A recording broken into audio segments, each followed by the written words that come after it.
दोस्तों आज का हमारा ये वीडियो बहुत ही ज़्यादा इम्पॉर्टेंट है। एक लेटेस्ट अपडेट आई है इनकम टैक्स रिटर्न फाइलर्स के लिए। अगर आप भी अब अपने इनकम टैक्स रिटर्न फाइल करते हैं तो ध्यान रखिएगा, इनकम टैक्स रिटर्न फाइल करने के बाद भी आपको एक इम्पॉर्टेंट काम करना होता है। आपको अपनी आईटीआर को जो है वो वेरीफाई करवाना होता है। वेरीफाई करने के दो तरीके हैं। पहला तरीका, आप इनकम टैक्स पोर्टल पर जाकर इसको ई वेरीफाई करवा सकते हैं, जिसके लिए आप आधार ओटीपी के थ्रू या नेट बैंकिंग के थ्रू भी इसको वेरीफाई करवा सकते हैं। दूसरा तरीका, आप इनकम टैक्स डिपार्टमेंट में यानी सीपीसी डिपार्टमेंट में आप आईटीआर जो कॉपी है उसको डाउनलोड करके साइन करके पोस्ट भी कर सकते हैं, जिसके थ्रू भी आप वेरीफाई करवा सकते हैं। वेरीफाई करवाने के बाद ही आपकी इनकम टैक्स रिटर्न जो है वो कंप्लीट मानी जाती है। लेकिन दोस्तों टाइम लिमिट इसके लिए दी गई है सरकार द्वारा। टाइम लिमिट जो है वो 2022 से पहले 120 दिन की थी, जिसको यहां पर जुलाई 2022 के अंदर एक नोटिफिकेशन जारी किया गया था, जिसको टाइम लिमिट 120 दिन से कम करके 30 दिन कर दिया गया है। यानी आप इनकम टैक्स रिटर्न जब फाइल करेंगे उसके 30 दिन के अंदर अंदर आपको अपनी आईटीआर को वेरीफाई करना होगा, चाहे आप ऑनलाइन से करें या आप फिजिकल मोड से भी कर सकते हैं, यानी पोस्ट के थ्रू। दोस्तों अगर आप ये नहीं करते तो उस केस में आपकी आईटीआर जो है वो वेरीफाई नहीं होगी। इसके बहुत सारे कॉन्सिक्वेंसेस आपको फेस करने पड़ सकते हैं। अब दोस्तों जो 2022 के अंदर जो नोटिफिकेशन आया था उसको सरकार ने 2024 के अंदर चेंज कर दिया है। यानी जो नोटिफिकेशन, जो कंडीशन 2022 के नोटिफिकेशन के अंदर थी, अब वो सभी चेंज हो गई है। क्या क्या चेंजेस आया है और अब क्या नया प्रोसीजर लागू होगा, क्या नए रूल लागू होंगे वेरिफिकेशन के लिए, और किन लोगों को बेनिफिट होगा, किन लोगों को बेनिफिट नहीं होगा, वो भी जानेंगे आज के इस वीडियो के अंदर। अगर आप अपनी इनकम टैक्स रिटर्न फाइल करते हैं तो ध्यान रखिएगा, verification of income tax return यानी अपनी आईटीआर को वेरीफाई करने का तरीका जो है, नियम जो है वो अब बदल गए हैं। क्या नियम है, क्या बदलाव आया है, जानेंगे आज के इस कंप्लीट वीडियो के अंदर। आज का वीडियो बहुत ज्यादा इंपॉर्टेंट है, तो प्लीज वीडियो को स्किप बिल्कुल ना करें, एंड तक जरूर देखें। इस वीडियो को ज्यादा ज्यादा शेयर करें ताकि और लोगों तक इसकी नॉलेज पहुंच सके। वीडियो पसंद आए तो वीडियो को लाइक, सब्सक्राइब, शेयर करना ना भूलें। वीडियो स्टार्ट करते हैं बिना किसी देरी के।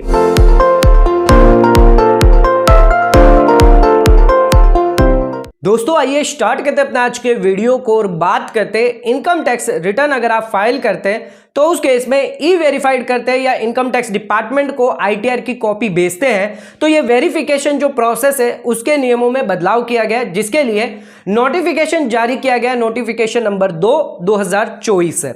ये नोटिफिकेशन 31 मार्च 2024 को ही आ गया था और ये नोटिफिकेशन जो है वो 1 अप्रैल 2024 से लागू आपके लिए हो जाएगा। आप सभी को बताया 2022 के अंदर जो टाइम लिमिट थी वो 120 दिन से घटाकर 30 दिन कर दी गई थी, यानी 30 दिन के अंदर ही आपको वेरिफिकेशन करना है। अब जो नया नोटिफिकेशन आया है उसके अंदर एक बहुत बड़ा बदलाव किया गया है और भी बहुत सारे चेंज किए गए हैं, वो भी हम आपको बताएंगे। सबसे पहले बात करते हैं इस नोटिफिकेशन के अंदर क्या टाइम लिमिट और क्या वेरिफिकेशन प्रोसेस दिया गया है। दोस्तों अगर आप अपनी इनकम टैक्स रिटर्न भरते हैं और इसके साथ आप वेरिफिकेशन भी करवा देते हैं, यानी ऑनलाइन ई वेरीफाई करवा देते हैं, या फिर सीपीसी डिपार्टमेंट में आईटीआर की कॉपी भेज देते हैं, तो आपने इनकम टैक्स रिटर्न भी भर दिया और वेरीफाई भी अगर करवा दिया, यानी इनकम टैक्स रिटर्न आपने ऑनलाइन अपलोड कर दिया और वेरीफाई करवा दिया, तो उस केस में 30 दिन के अंदर अंदर ये काम अगर आप कर देते हैं तो जिस दिन आपने अपलोड किया है इनकम टैक्स रिटर्न उस दिन आपकी date of furnishing return of income मानी जाएगी। यानी यह मान लिया जाएगा कि आपने इनकम टैक्स रिटर्न जो है उस दिन को भरी है जिस दिन आपने डाटा अपलोड किए हैं।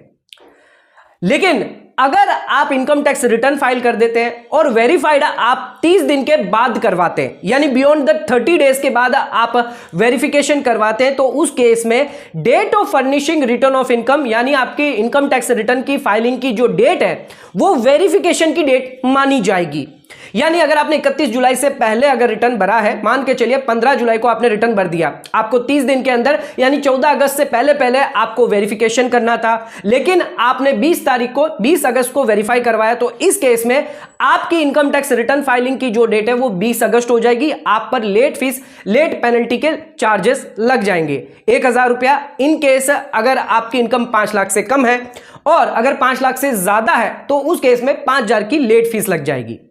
ध्यान रखिएगा कि यहां पर जो लेट फीस है वो आपको तब लगेगी जब आपने 30 दिन से ज्यादा क्रॉस कर दिए और ये ड्यू डेट के बाद है तो लेट फीस आप पर लागू हो जाएगी। कुछ लोगों का यह मानना है कि अगर बिफोर द ड्यू डेट भी अगर 30 दिन के बाद आपने क्रॉस कर दिया है तो भी आपको लेट फीस लग जाएगी। यानी 15 जून को रिटर्न भरा है और 14 जुलाई आपकी ड्यू डेट है, 30 दिन के अंदर आपको यहां पर वेरीफाई करवाना है, लेकिन आपने वेरीफाई 31 जुलाई को करवाया तो भी आपको लेट फीस लगेगी। बट हम अगर सेक्शन 234F को देखें जिसके अंदर साफ साफ कहा गया है आपको लेट फीस तब लगेगी जब आप रिटर्न बिलेटेड भरते हैं, यानी 31 जुलाई के बाद भरते हैं, 31 दिसंबर से पहले भरते हैं तो 1000 5000 की आपको लेट फीस लगती है। और भी लेट फाइलिंग के कॉन्सिक्वेंसेस है, जैसे कि अगर आपका कोई टैक्स लायबिलिटी पेंडिंग पड़ी है तो आपको 1% जो है इंटरेस्ट भरना होता है, जितना भी अनपेड आपका टैक्स है जब से आपकी ड्यू डेट है और जब तक आपने पेमेंट नहीं किया है इस पर 1% आपको चार्जेस देना होता है। इसके अलावा जो सेट ऑफ कैरी फॉरवर्ड के जो लॉसेस हैं उसका बेनिफिट आपको नहीं मिलता, हाउस प्रॉपर्टी का बेनिफिट मिल जाता है लॉस का, उसको आप कैरी फॉरवर्ड कर सकते हैं। इसके अलावा जो भी लॉसेस है, बिजनेस लॉस है, कैपिटल गेन लॉस है, उनका कैरी फॉरवर्ड आप नहीं कर सकते। तो यह भी एक इंपॉर्टेंट चीज है जो आपको ध्यान रखनी है। अब इस नोटिफिकेशन के अंदर एक नया चेंज किया गया है। क्या चेंज किया गया है, क्यों चेंज किया गया है? होता दोस्तों ऐसा है कि लोग अपनी इनकम टैक्स रिटर्न तो फाइल कर देते हैं लेकिन वो कई बार ई वेरिफिकेशन करवाना भूल जाते हैं, या तो ई वेरिफिकेशन करवाते ही नहीं है या वो भूल जाते हैं, कामों में व्यस्त हो जाते हैं या सोचते हैं बाद में कर देंगे लेकिन बाद में उन्हें याद ही नहीं आता, जिस वजह से जो है उनका ई वेरीफाई नहीं होता। कई बार तो उनका ई वेरिफिकेशन जो वो 6-6 महीने तक पेंडिंग रहता है, जिस वजह से सरकार ने इसको देखते हुए अब नए स्ट्रिक्ट नियम लेके आई है। क्या स्ट्रिक्ट नियम है, क्या अब नया चेंज है, वो हम आपको बताते हैं। तो दोस्तों इस नोटिफिकेशन के अंदर एक और पॉइंट ऐड कर दिया गया है, यानी अगर आप रिटर्न जो है वो वेरीफाई नहीं करते, यानी अपलोड आपने कर दिया पर इसको वेरीफाई नहीं किया within the specified date, यानी 30 दिन का जो समय पीरियड दिया था आपने इसके अंदर इसको वेरीफाई नहीं करवाया तो अब आपकी इनकम टैक्स रिटर्न जो है वो इनवैलिड कर दी जाएगी। यानी 15 जून को आपने रिटर्न भरी थी, 14 जुलाई तक पहले पहले आपको वेरीफाइड करना है। अगर आप ये नहीं करेंगे तो आपकी रिटर्न जो है वो इनवैलिड हो जाएगी। अब दोस्तों इसमें भी डाउट निकल के आता है कि अगर हमने 31 जुलाई हमारी जो ड्यू डेट है उससे पहले अगर वेरीफाइड कर दिया, 30 दिन क्रॉस हो चुके हैं, तब हमारी इनवैलिड क्यों की जा रही है? जिसके लिए सरकार ने इस नोटिफिकेशन के अगेंस्ट क्लैरिफिकेशन दिया है। अब इसको थोड़ा सा जो वर्डिंग है वो चेंज कर दी है। क्या वर्डिंग में चेंज आया, क्या बदलाव आया, आइए बात करते हैं।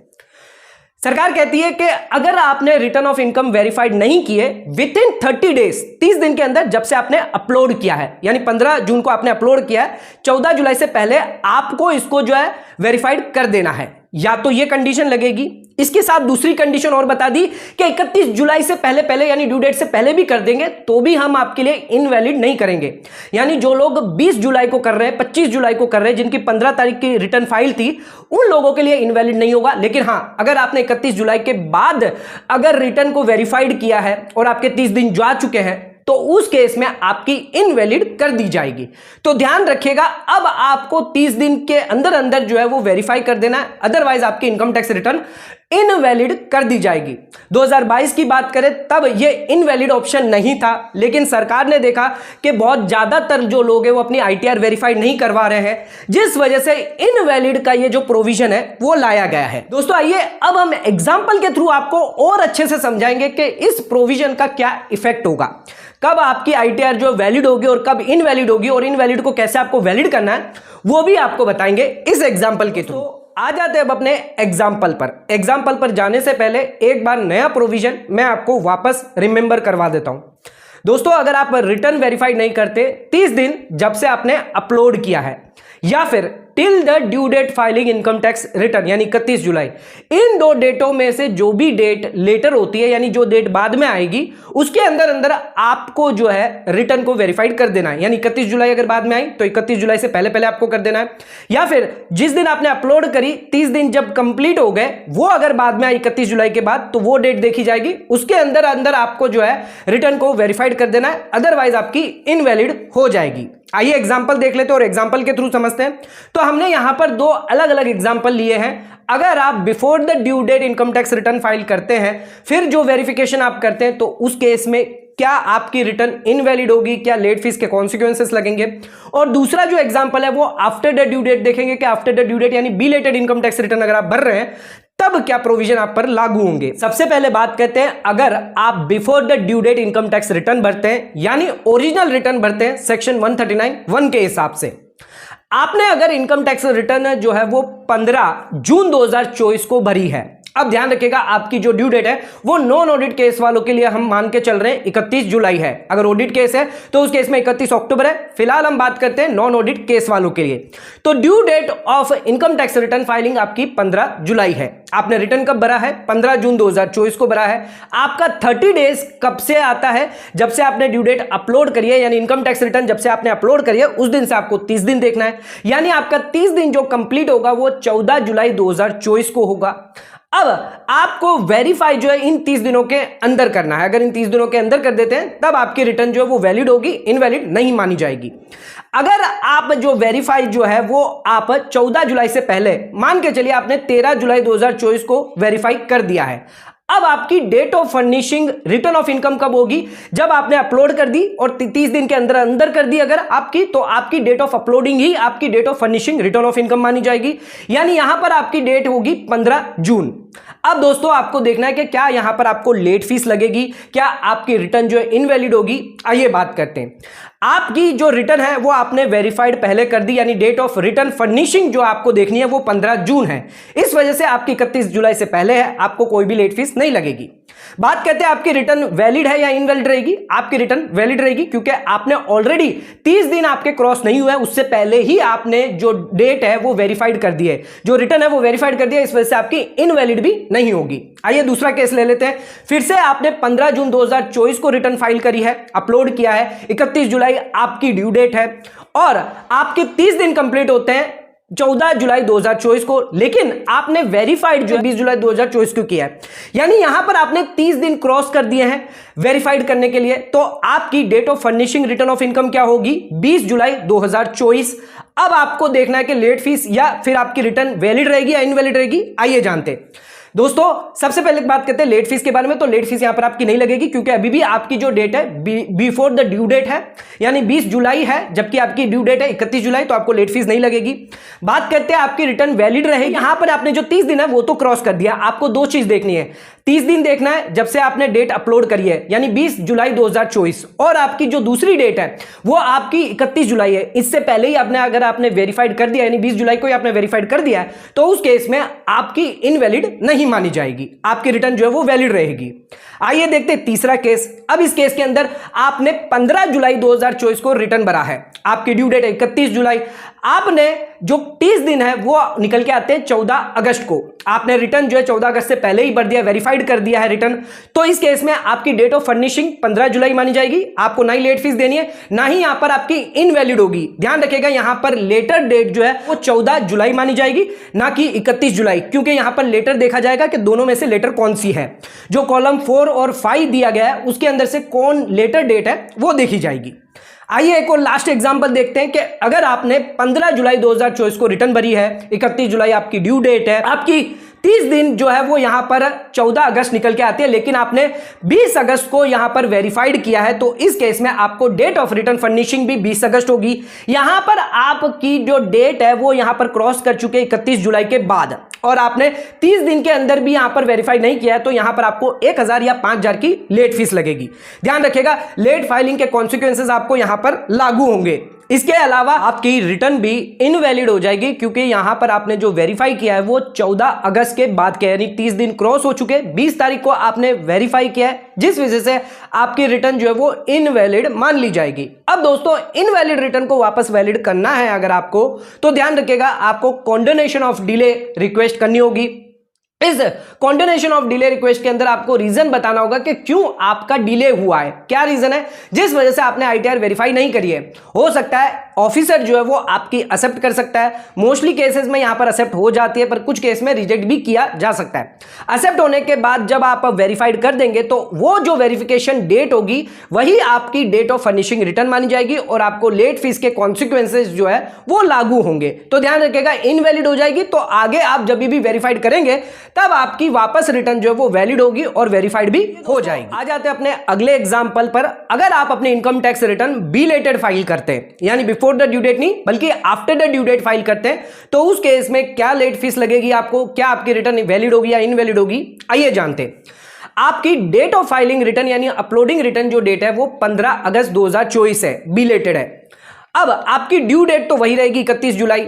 आपकी 30 दिन जब से डेट ऑफ फाइलिंग अपलोड की है आपने रिटर्न, उससे 30 दिन देखा जाएगा, यानी 15 अगस्त है तो 14 सितंबर से पहले पहले आपको ई वेरीफाइड करवा लेना है या आईटीआर जो है सबमिशन करवा देना है।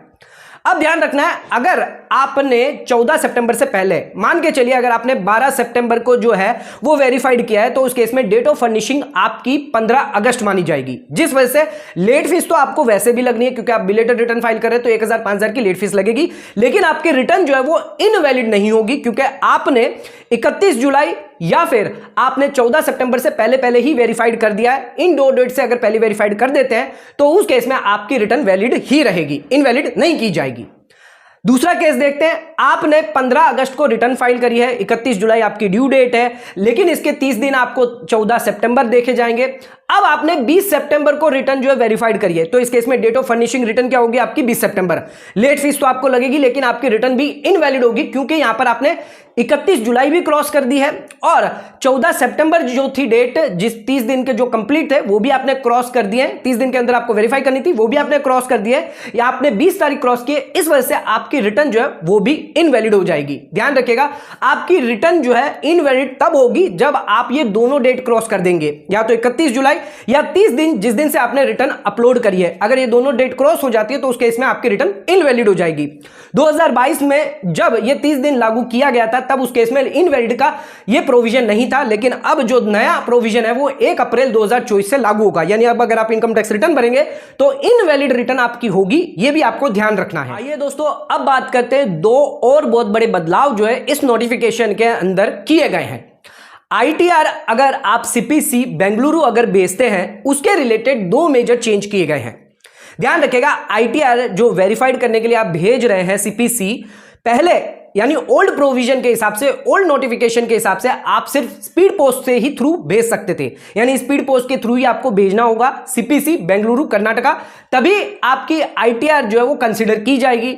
लेकिन अब जो नया नोटिफिकेशन है उसके अंदर आप ना सिर्फ स्पीड पोस्ट से बल्कि आप ऑर्डिनरी पोस्ट से भी अगर भेजते हैं या कोई अदर मोड से भी अगर आप आईटीआर सबमिट करते हैं, भेजते हैं पोस्ट के थ्रू, तो भी आपका कंसीडर किया जाएगा। पहले सिर्फ स्पीड पोस्ट था, अब ऑर्डिनरी पोस्ट भी है, स्पीड पोस्ट भी है, या इसके अलावा भी कोई अदर मोड है जिसके थ्रू आप आईटीआर भेजेंगे तो भी कंसीडर किया जाए। इसके साथ एक और बदलाव किया गया है इस नोटिफिकेशन के अंदर। जिस दिन आपने रिटर्न अपलोड करी यानी फाइल करी, अब अगर आप आईटीआर जो है कॉपी सीपीसी को भेज रहे हैं, स्पीड पोस्ट के थ्रू भेज रहे हैं पुराने प्रोविजन के हिसाब से, तब यहां पर date of dispatch of speed post देखा जाता था, यानी उसको कंसीडर किया जाता था 30 दिन की टाइम पीरियड के अंदर। यानी अगर सीपीसी को 30 दिन के बाद भी अगर आईटीआर मिलती थी, लेकिन स्पीड पोस्ट की जो डेट ऑफ डिस्पैच है वो 30 दिन के अंदर अंदर है, तो भी आपकी जो रिटर्न है वेरीफाइड वो 30 दिन के अंदर ही मानी जाती थी। लेकिन अब जो नया नोटिफिकेशन है उसके अंदर अब साफ साफ कह दिया है date of dispatch of speed post जो है अब नहीं देखा जाएगा, यानी 30 दिन आपका तब देखा जाएगा जब आईटीआर जो है वो सीपीसी को रिसीव हुई है। अगर आईटीआर सीपीसी को 30 दिन के बाद रिसीव हुई है तो उस केस में बियॉन्ड 30 डेज जो है वो आप पे लागू होगा, लेट फीस कॉन्सिक्वेंसेस सब आप पर लग जाएंगे। तो ध्यान रखिएगा, अगर आप फिजिकल मोड से अगर भेजते हैं, सीपीसी को भेजते हैं, आईटीआर वी सबमिट करते हैं, तो अब आपको सीपीसी को जो है वो 30 दिन के अंदर अंदर ही भेजना होगा। यहां पर स्पीड पोस्ट की डेट नहीं देखी जाएगी, यानी डिस्पैच डेट नहीं देखी जाएगी। पहले ये रिलैक्सेशन था, अब ये रिलैक्सेशन आपको नहीं मिलेगा। आज के हमारे इस वीडियो के अंदर हमने आपको पूरी डिटेल जानकारी दी verification of income tax return के अंदर क्या क्या बड़े बड़े बदलाव किए गए हैं। नोटिफिकेशन जो जारी किया गया था वो 1 अप्रैल 2024 से आप पर लागू हो जाएगा, यानी अगर आप रिटर्न भरते हैं फाइनेंशियल ईयर 23-24 की, असेसमेंट ईयर 24-25 की, तो अब आपके लिए ये नए वेरिफिकेशन रूल जो है वो लागू होंगे। तो ध्यान रखिएगा इन सभी वेरिफिकेशन रूल के बारे में। रिटर्न भरते वक्त भी आप अपनी आईटीआर को वेरीफाई कर सकते हैं, लेकिन अगर रिटर्न भरते वक्त नहीं करते तो 30 दिन का समय पीरियड दिया सरकार द्वारा, उसके अंदर जरूर कर ले, अदरवाइज आपको कॉन्सिक्वेंसेस फेस करने पड़ सकते हैं। दोस्तों आज का वीडियो अगर आपको पसंद आए तो इसको ज्यादा ज्यादा शेयर करिएगा, को लाइक सब्सक्राइब शेयर करना ना भूलें। आज का वीडियो यहीं खत्म करते हैं, धन्यवाद।